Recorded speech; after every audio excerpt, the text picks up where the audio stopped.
We are going to try to do this again. The unemployment rate. Row, my intro. Steinmark.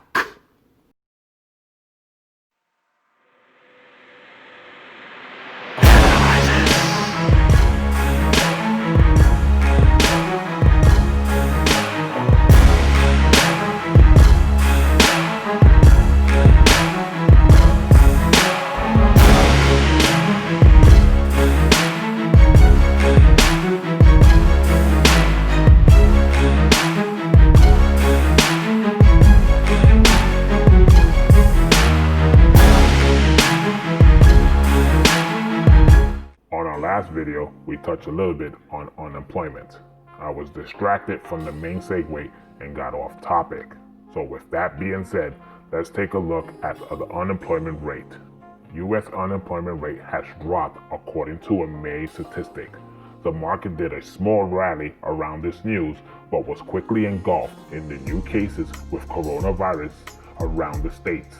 States that opened up early due to low case in their states are now seeing a higher than expected spike. Here's the truth, people. The states can't afford to shut down. A shutdown now will cause a second wave of recession. We are not over the first one yet. Thank you to all these patriots people in these states for your sacrifice. They are so against the CDC guidelines that they'd rather not wear a mask. Now, that's loyalty to a party. I have never seen anything like this in my life. The president is holding rallies inside closed arenas and is killing his only hope for getting reelected. Think about it. If they get sick and die, the president will have less voters coming out on election day. People are signing waivers, standing close to each other, ignoring social distancing guidelines. And the cherry on the cake is, they don't believe they can get sick. Now, I'm no expert in virus, but I sure am an expert in stupidity. Just this week alone in Florida, they held a town hall meeting, and man, it was great. I will tell you about it, but I'd rather show you myself. My name is Butch, and I'm an American patriot. See that flag? I would die for that flag. The Constitution that you are supposed to uphold, I would die for that. It is appalling that each and every one of you sitting up there as human beings, part of the human race, the only race that we have, would suggest to muffle people, to put masks on our face, to keep us from breathing oxygen, to get us to become sickly. You preach pseudoscience and safety. Does anyone care about preserving the liberty of the people who pay your salaries? Some of you are up there smirking and smiling at public comments to which you do not agree. I have the photos, and they're shameful. They want to throw God's wonderful breathing system out the door. You're all turning your backs on it. Can you prove that it's good for people to breathe carbon dioxide over and over and over again? What about PTSD from child abuse situations? I was left in a hot car. You want to cover my face? I'm going to hyperventilate because I remember being stuck in that hot car. What about people like me? We don't matter because of the greater good, right? I own a firearms business. Now, I think you might agree with me that it would be ludicrous for me to allow someone into my shop to purchase a firearm who's wearing a mask, whose face I cannot see. We will get together and do a citizen's arrest on every single human being that goes against the freedom of choice, okay? You literally cannot mandate somebody to wear a mask knowing that that mask is killing people. You're not God, and since masks are harmful, where there is risk, there should be choice. You're removing our freedoms and stomping on our constitutional rights by these communist dictatorship orders or laws you want to mandate. The best part of all of this is they are willing to die for their belief. Now that's commitment. As of right now, we have over 125 people dead in the United States and 2.5 million people infected. So what's the answer to this solution? Well, ask the president. We've tested now 25 million people.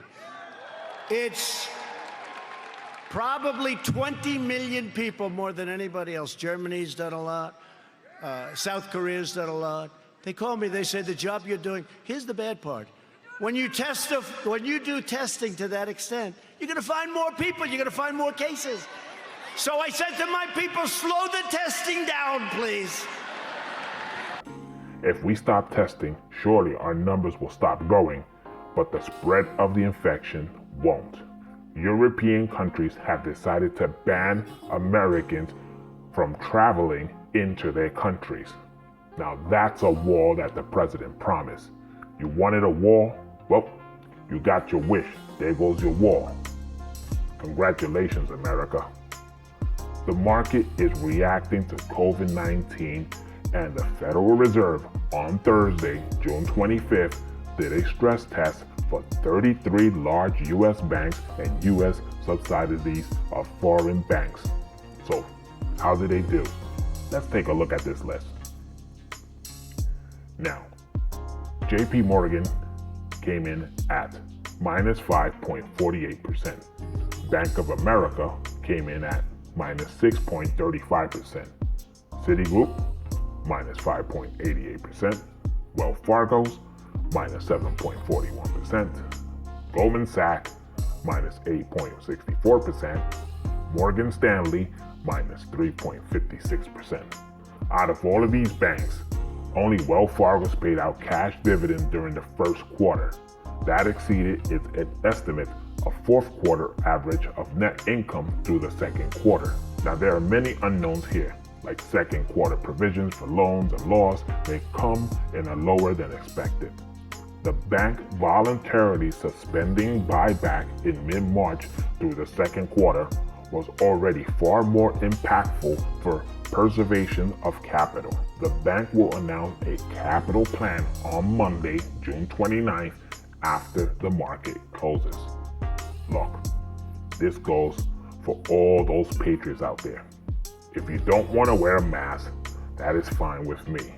But if you're going to be in the public and you're going to be around me, if I have to wear this mask, you best to wear your mask. I'll end it with this. We wear a mask to stop the spread. We curve the line to be ahead. Here you come to wish me dead. Coronavirus takes my breath. Stop and think you may be next. A piece of cloth can save your neck. But yet, you wish to see me dead, lying in a hospital bed. The choice is very easy. Wear a mask if you're going to be near me. I'm done with this.